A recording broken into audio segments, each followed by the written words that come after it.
Le 18 août 2002. Le 12 septembre 2011. Le 29 août. Le 1er décembre. Le 15 juin 1991. J'ai vécu la nuit La plus terrifiante. la plus terrifiante. J'ai vécu la nuit la plus terrifiante de ma vie. J'avais peur, mais j'étais aussi en colère qu'une telle chose m'arrive à moi. Ça m'a donné la chair de poule. J'étais tétanisé. La poignée de porte aussi s'est mise à bouger. Je me suis dit, non, pas encore, pas encore. J'ai vu les mots « Où est Jill ?» écrits sur le miroir avec du rouge à lèvres. C'était terrifiant. J'étais sous l'emprise de cette créature. Mon instinct me disait que ça ne présageait rien de bon. Je ne pouvais pas m'enfuir.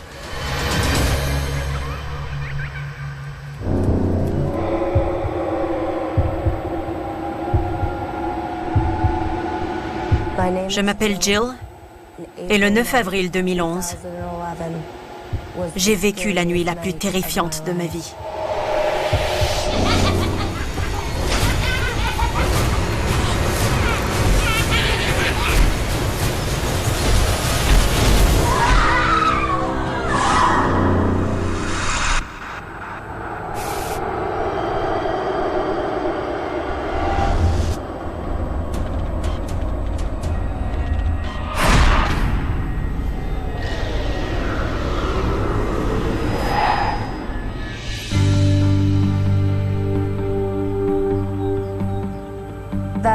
Ce jour-là, on rentrait des funérailles de mon grand-père. C'était un homme très apprécié. Beaucoup de gens avaient assisté à la cérémonie. Quand j'étais plus jeune, on était très proches. On allait souvent prendre un café ensemble. Il était très présent. On passait parfois la fin de semaine dans son chalet. J'aimais beaucoup mon grand-père. J'étais très triste quand il est mort. Nice service. Dad would have loved it. Yeah. It's great seeing everybody too. Ma mère avait ramené un vase avec des fleurs. Et sur le chemin du retour, j'ai eu un mauvais pressentiment. Are you sure you should have taken those? Why not? They're beautiful. Je ne sais pas si c'est parce qu'elles étaient restées 2 jours au salon funéraire. Yeah, but they're from the funeral. Like, Mais il y avait quelque chose d'étrange avec ces fleurs. you were too much. Peut-être que ma mère était encore sous le coup de l'émotion à cause des funérailles et parce qu'elle avait dû s'occuper des autres membres de la famille en deuil. Mais elle ne m'a pas prêté attention quand je lui ai dit que ces fleurs avaient quelque chose de pas normal. Dès qu'on est rentré à la maison, elle les a placées dans la salle à manger. Je ne voulais pas rester dans cette pièce parce que ce bouquet me mettait mal à l'aise. Alors j'ai pris mes affaires et je suis montée dans ma chambre.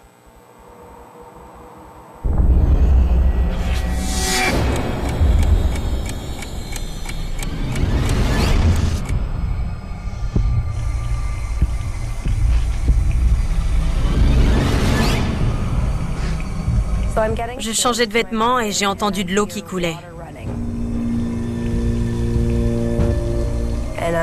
Je n'arrivais pas à localiser le bruit.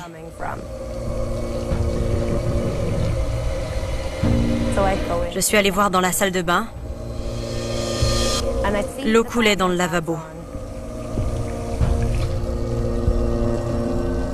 Ça coulait aussi du robinet de la baignoire et de la pomme de douche.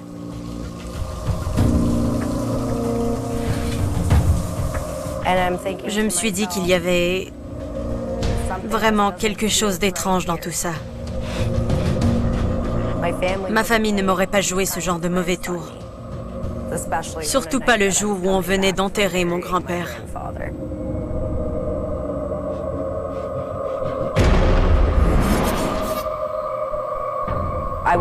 Ça m'a fait un peu peur parce que personne n'était à l'étage à part moi. Je suis retournée dans ma chambre et je me suis installée pour lire quelques pages. Mais après toutes les émotions de la journée, je n'arrivais pas à me concentrer. J'ai alors senti mes cheveux se dresser sur ma nuque.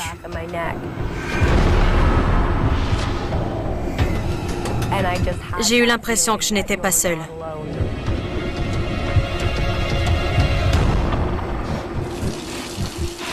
Et l'eau s'est remise à couler.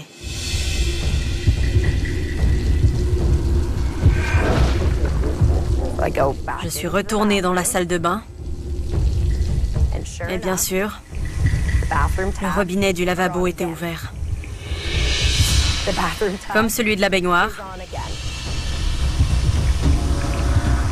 Et l'eau coulait à nouveau de la douche.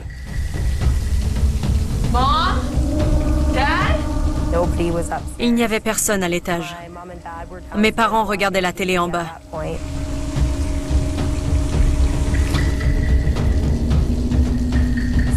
Je commençais vraiment à avoir peur. Je doutais un peu de moi-même à cause de la fatigue. Alors je me suis demandé si j'avais oublié de fermer les robinets, mais non. Je savais que je les avais fermés. Je n'aurais pas laissé couler l'eau.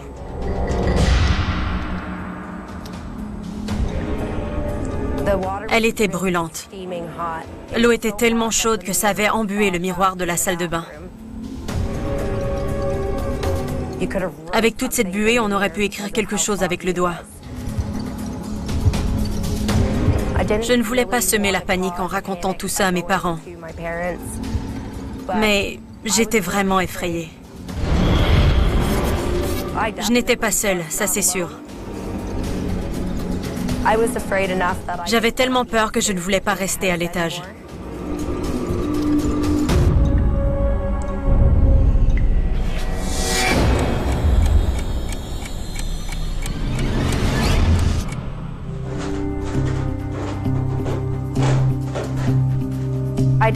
Je suis descendue passer un peu de temps avec ma mère dans la cuisine,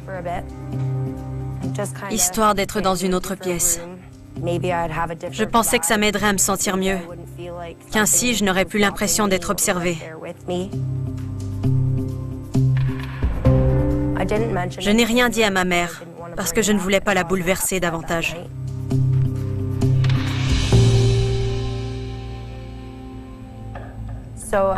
J'ai souhaité bonne nuit à mes parents. Ils se préparaient à aller se coucher. Et je me suis servi quelque chose à manger.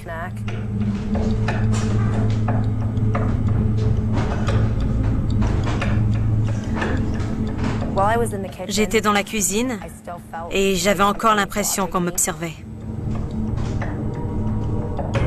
J'avais l'impression d'être suivie. Décidément, cette sensation désagréable ne me quittait pas. En remontant dans ma chambre, j'ai senti l'angoisse m'étreindre. Je montais l'escalier avec prudence à cause de l'incident avec les robinets de la salle de bain. Soudain, j'ai entendu un grand fracas.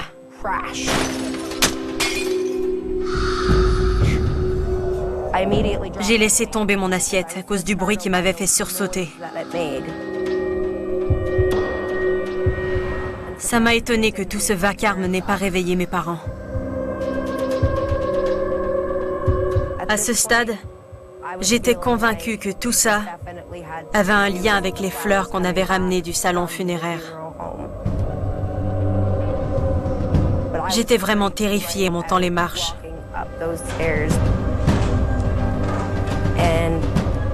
Je n'avais pas la moindre idée de ce qui avait pu causer un vacarme pareil.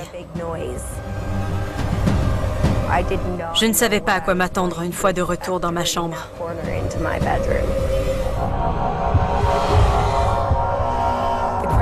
On aurait dit le bruit d'un objet qui serait tombé de ma commode.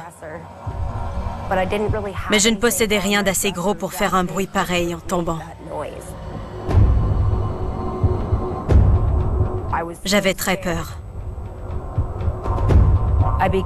J'ai poussé la porte de ma chambre.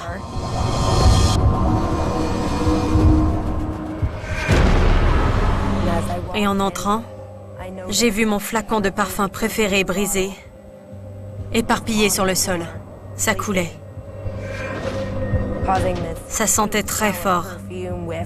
Ça prenait aux narines dès qu'on passait la porte. On aurait dit que quelqu'un avait balayé le flacon de la commode d'un geste rageur.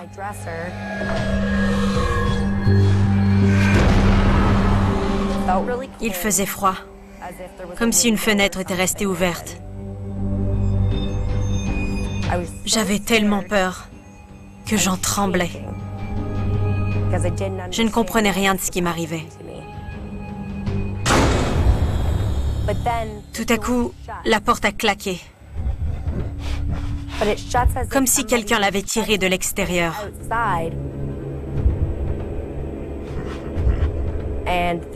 Ça m'a terrifiée. J'ai crié pour demander qui était là.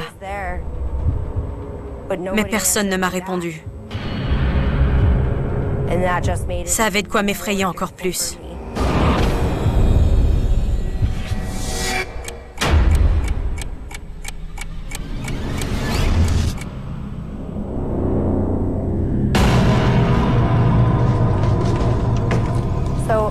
J'ai commencé à fouiller ma chambre de fond en comble pour vérifier si autre chose avait été dérangée. Tous mes vêtements étaient à leur place. Il ne manquait rien dans mes tiroirs. J'avais tous mes bijoux. Je ne savais pas ce que c'était, ni ce qu'on me voulait. J'étais dans tous mes états, et je ne savais pas quoi faire. Pourquoi est-ce que ça arrivait aujourd'hui? Alors soudain, j'ai pensé aux fleurs, celles qu'on avait rapportées des funérailles. J'étais absolument convaincue que c'était ça. J'étais absolument certaine que tout ça se produisait à cause des fleurs qui trônaient sur la table. Je me suis retournée pour aller m'asseoir devant ma coiffeuse.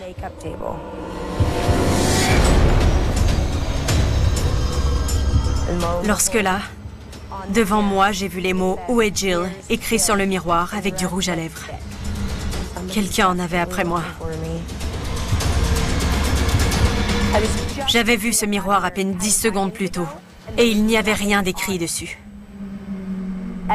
J'ai baissé les yeux, et j'ai vu le rouge à lèvres ouvert sur ma coiffeuse. Je n'arrivais pas à y croire. Je ne savais pas quoi faire. Je ne pouvais pas réveiller mes parents et leur raconter ça. Ils m'auraient prise pour une folle. J'ai dévalé l'escalier aussi vite que possible. J'avais peur, mais j'étais aussi en colère qu'une telle chose m'arrive à moi. Je ne savais pas comment j'allais pouvoir expliquer toutes ces bizarreries à mes parents. J'étais aussi très en colère contre ma mère, parce qu'elle avait ramené ses fleurs alors que je lui avais répété tout le long du trajet que ça ne me plaisait pas du tout. Il aurait mieux valu qu'elle écoute mes conseils.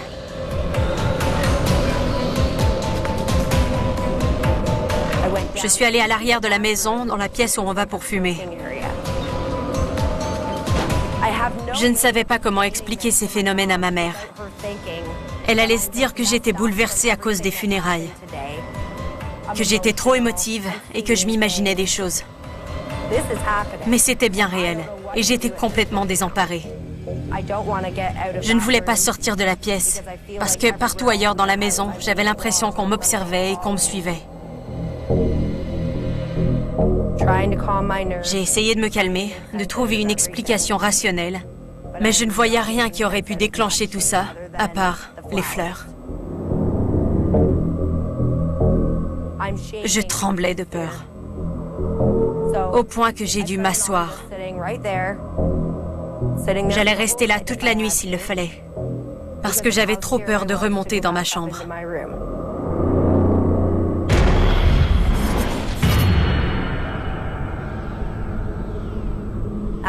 Pendant que j'attendais, j'ai remarqué que la température de la pièce avait chuté. Il faisait si froid que je voyais mon souffle. Ce n'était pas juste ma fumée de cigarette que j'expirais. J'étais gelée. J'ai dû m'enrouler dans la couverture qui était sur le sofa, parce qu'il faisait vraiment froid.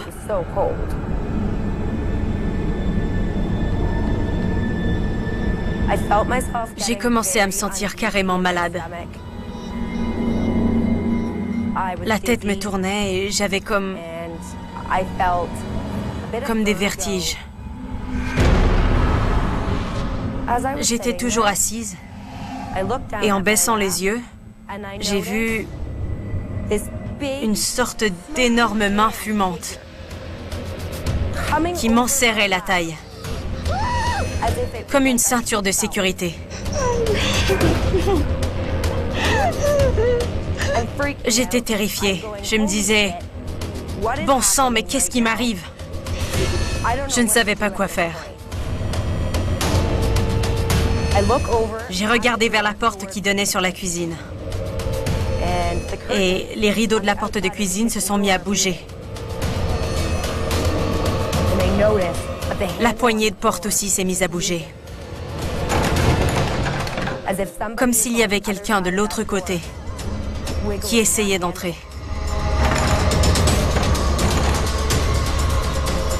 Ma respiration s'est accélérée. Je ne savais pas à quoi m'attendre. J'ai essayé de me lever, mais la main fumante ne me laissait pas partir.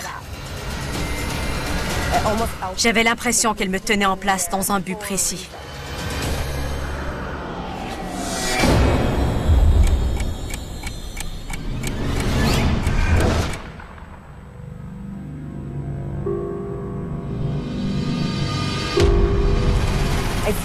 Bizarrement, j'ai commencé à me sentir plus rassurée par cette main qui me maintenait assise.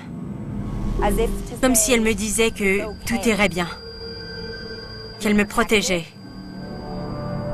que je n'étais pas seule, dans le sens où j'avais quelqu'un pour m'aider.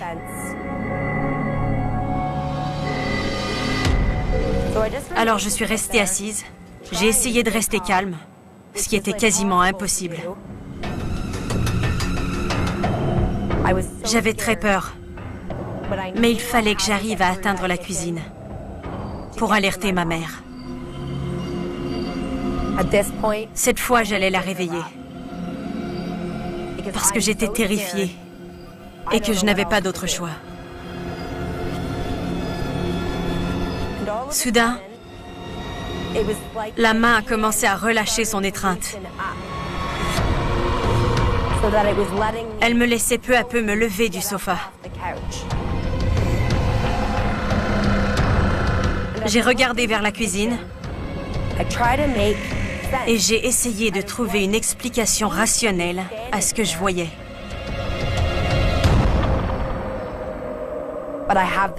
Mon instinct me disait que ça ne présageait rien de bon. Il allait encore se passer quelque chose de bizarre. J'ai vu des silhouettes sombres portant des capuches dans la salle à manger, près de l'endroit où se trouvaient les fleurs.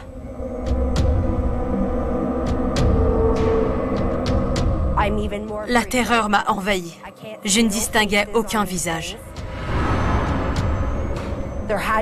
Il devait être 20 ou 30 en tout, dans notre cuisine, dressés face à la porte que je devais franchir.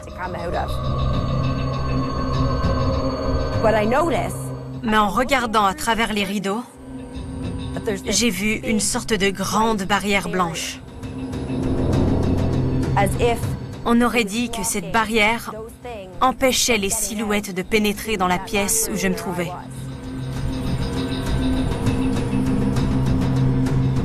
J'avais peur, mais cette barrière de lumière me communiquait un sentiment de sécurité.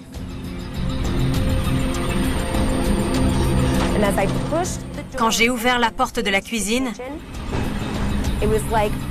toutes les formes à capuche se sont évanouies, comme par miracle. Ça a été la nuit la plus terrifiante de ma vie.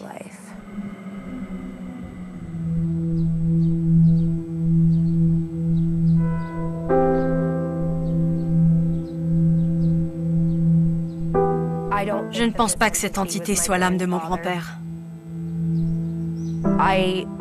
Je me suis repassé ces événements en boucle dans ma tête. Et je ne pense pas qu'il aurait écrit « Où est Jill ?»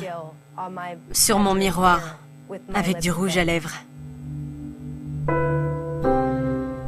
Je crois que les événements de cette nuit-là se sont produits à cause des fleurs qu'on a rapportées du salon funéraire.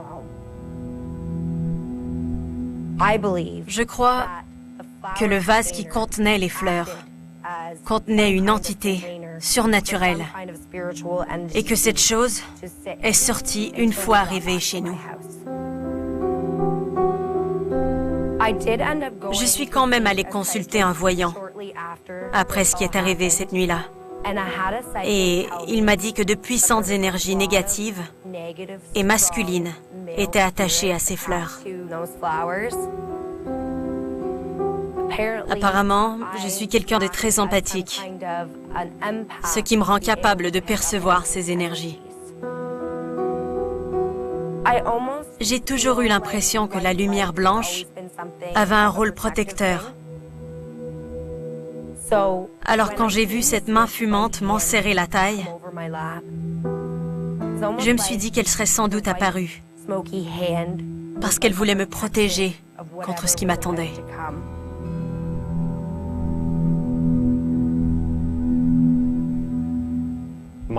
Je m'appelle Steve, et la nuit du 13 juillet 1985 a été la plus terrifiante de ma vie.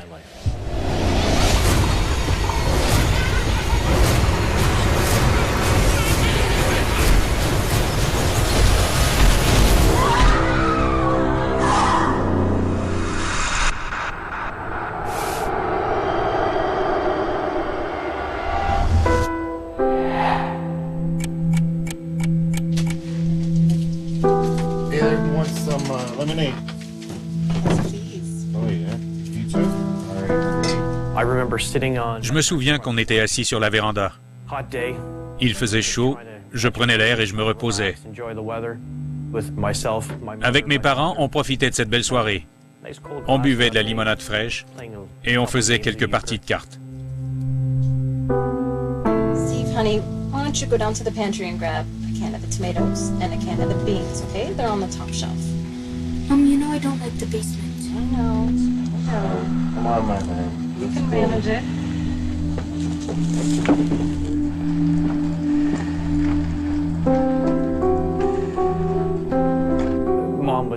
Maman voulait commencer à préparer le repas du soir. Elle m'a demandé de descendre dans le garde-manger qui était situé au sous-sol. Je me dirigeais vers la porte qui y menait quand j'ai entendu un bruit d'eau provenant de la salle de bain du haut. J'étais réticent, mais je suis monté.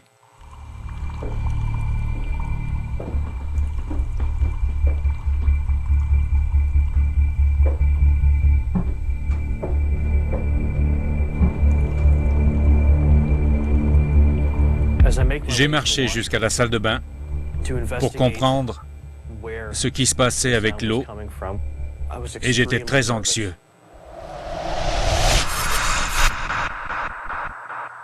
C'était comme si j'avais heurté un mur de glace. Il faisait un froid glacial.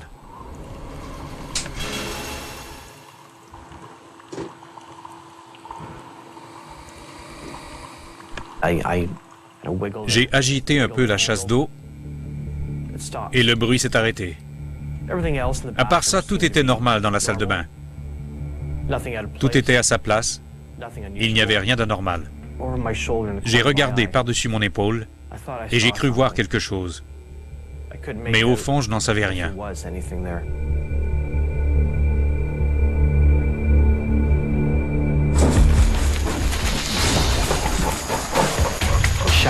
Le rideau de douche s'est mis à bouger. Il tremblait et faisait du bruit. Il n'y avait pas de courant d'air. La ventilation se trouvait derrière la porte.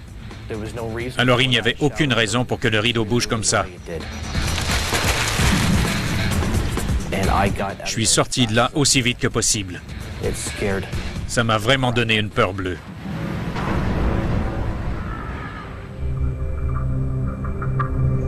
Je me suis dépêché de descendre chercher des boîtes de conserve.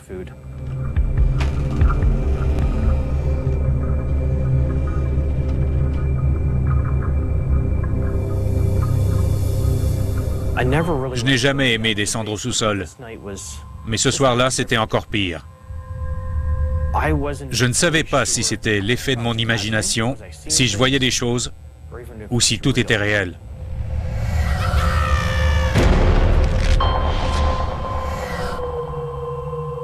Je me sentais très mal à l'aise. Ça m'a donné la chair de poule. Je me sentais observé. Il y avait une présence.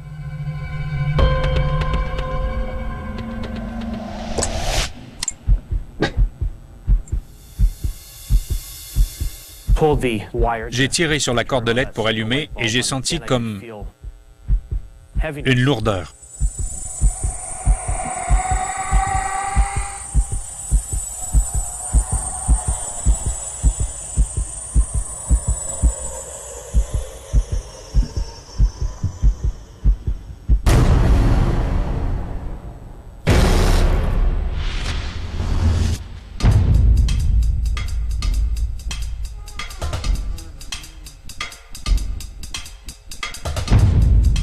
J'ai attrapé ce que j'étais venu chercher et je me suis sauvé en courant.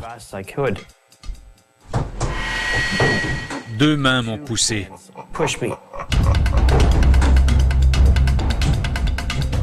Tout à coup, la lumière s'est éteinte, toute seule, comme si quelqu'un avait tiré sur la cordelette à ma place pour l'éteindre. J'avais les mains moites et toutes tremblantes.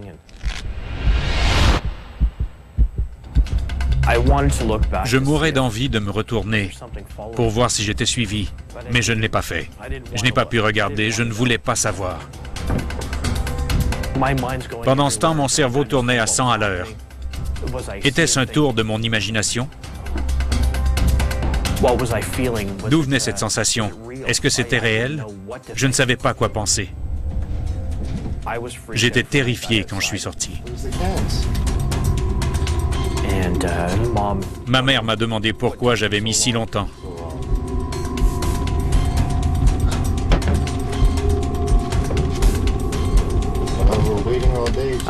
Je suis resté évasif et j'ai essayé de me détendre, de me calmer, de mettre de côté cette sensation, de ne plus y penser.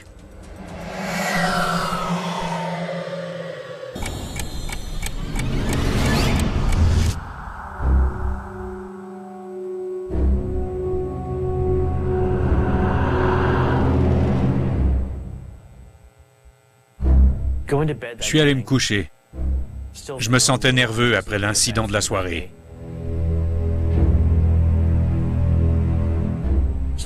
J'avais un peu peur. J'ai ouvert mon placard tout doucement.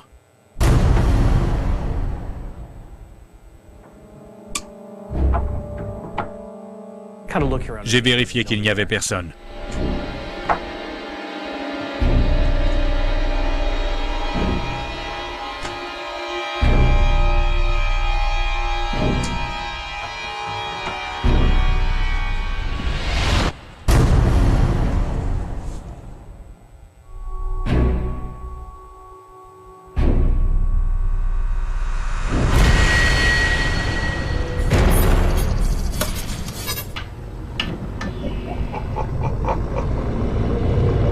Je me suis couché et j'ai fini par m'endormir.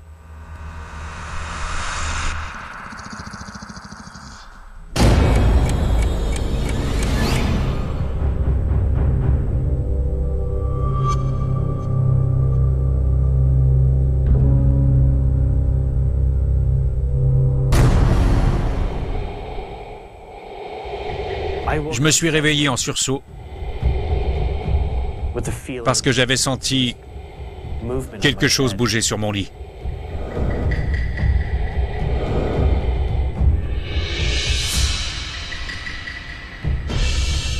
J'ai donné des coups de pied pour essayer de repousser ce qui se trouvait là.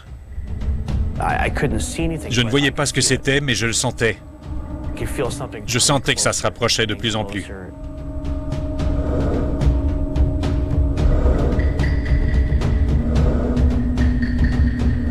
Tandis que ça rampait vers moi, j'ai levé les yeux.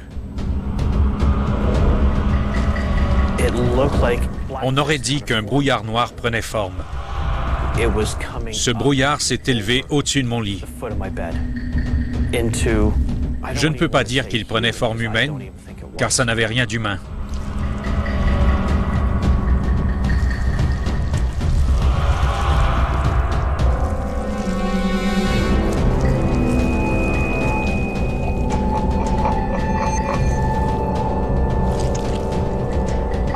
J'étais incapable de chuchoter, de crier ou de parler.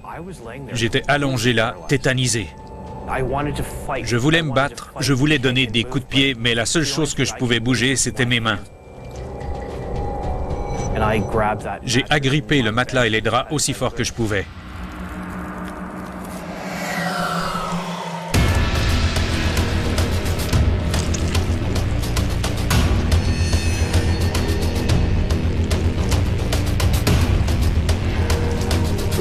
Cette entité, je ne sais pas comment appeler ça autrement, était entourée d'un halo très sombre. J'étais paralysé, incapable de crier. Je n'arrivais même pas à pleurer.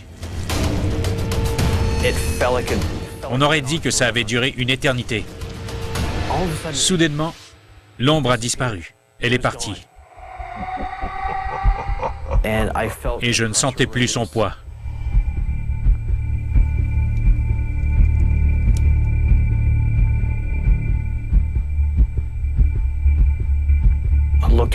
J'ai regardé autour de moi, elle n'était plus là.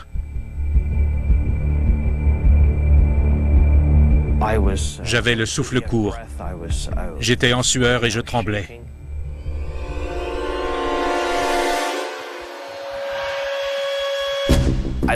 Je suis sorti de ma chambre et j'ai couru vers le salon.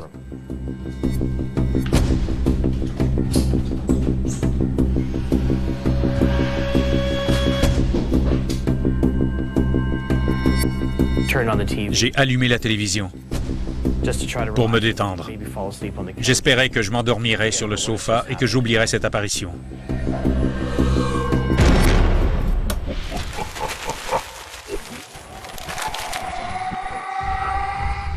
Mes parents dormaient. Je ne crois pas qu'ils auraient compris. Ils ne m'auraient sûrement même pas cru.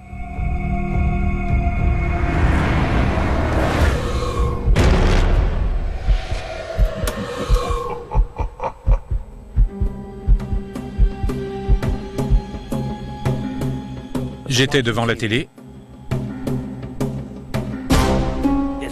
quand il a commencé à faire très froid. La température a chuté rapidement et je me suis dit « Non, pas encore, pas encore ». Je voyais l'air que j'expirais. Je ne savais plus quoi penser, j'étais terrifié parce que ça recommençait.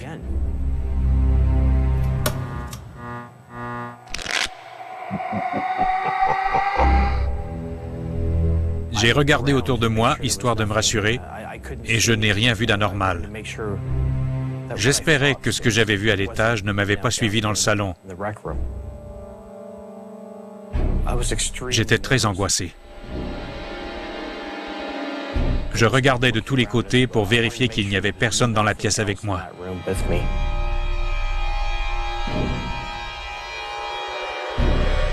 Je n'avais qu'une envie, me sauver de là en courant et sans me retourner. Je me suis levé d'un bond et j'ai jeté les couvertures. Il fallait à tout prix que je m'enfuis de là.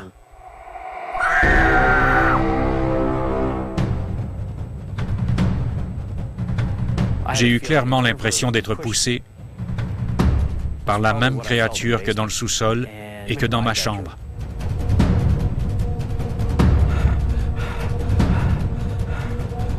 J'étais paralysé. J'ai regardé par-dessus mon épaule, mais il n'y avait rien. J'étais paralysé. Je ne savais pas quoi faire. Et là, je l'ai vu. J'étais figé face à cette chose. Je la fixais, les yeux rivés sur les siens. Elle était toute noire et ses yeux étaient transparents. J'étais terrifié, pétrifié. Elle était devant moi, elle m'observait. Le salon était glacial. Je voyais mon souffle. J'étais terrifié, incapable de bouger, ne sachant pas ce qui allait m'arriver.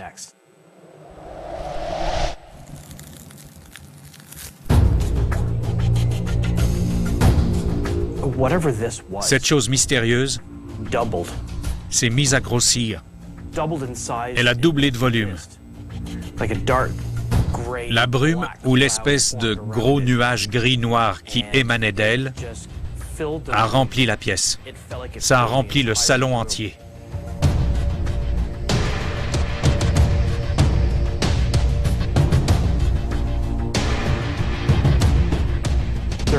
L'entité dégageait une grande puissance. Encore une fois, j'étais paralysé, incapable de m'éloigner d'elle. Elle m'a enveloppé de son pouvoir et m'a serré très fort. Je me sentais enserré.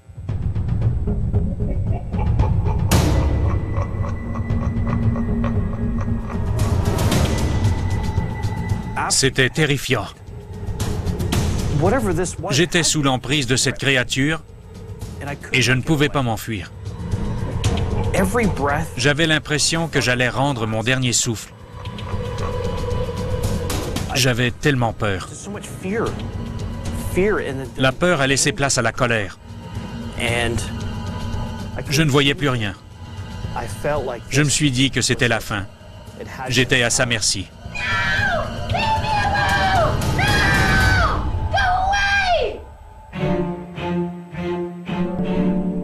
Elle est partie. Elle m'a relâché et elle a disparu.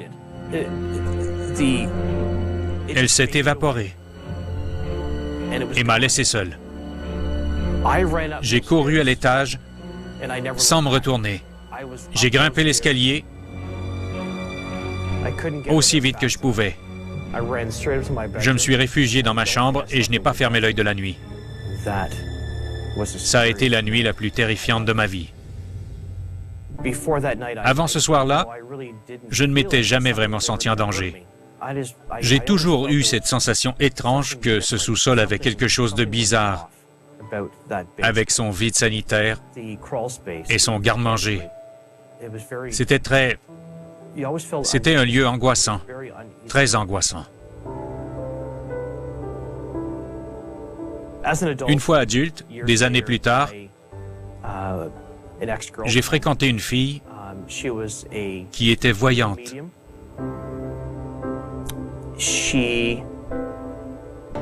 On est descendus ensemble dans le sous-sol, des années plus tard, et elle m'a dit qu'elle sentait quelque chose et que ce n'était pas humain. Pour moi, c'était de l'histoire ancienne, et je n'y ai pas vraiment prêté attention, jusqu'à ce qu'elle prononce un nom. Là, je me suis demandé comment elle pouvait connaître ce nom.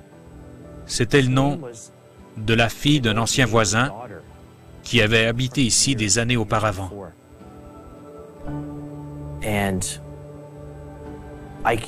Bien après, j'ai repris contact avec cette personne et elle m'a dit qu'elle aussi avait été témoin du même genre d'événements terrifiants.